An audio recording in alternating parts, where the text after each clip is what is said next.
বিকেল হলেই মনটা কিছু ভাজাভুজি খাওয়ার জন্য একটু বেশি উতলা হয়ে ওঠে।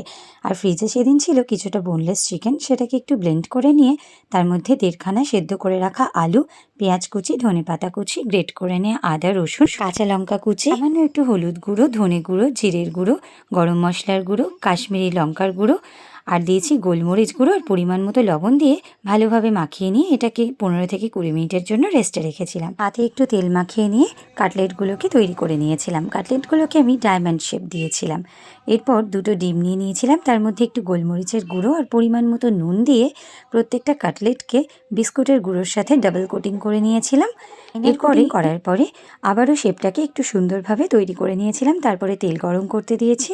তেল গরম হয়ে গেলে কাটলেটগুলোকে একে একে ভেজে নিয়েছি। ফ্লেমটা লো টু মিডিয়াম রেখেছিলাম যাতে করে ভেতরের চিকেনটা খুব ভালোভাবে কুক হয়ে যায়। লাল লাল করে ভাজা হয়ে গেলে এগুলোকে তারপর নামিয়ে নিয়েছিলাম। ভেতরটা খুব সুন্দর কুক হয়েছিল। সার্ভ করেছিলাম একটু কাসুন্দির সাথে।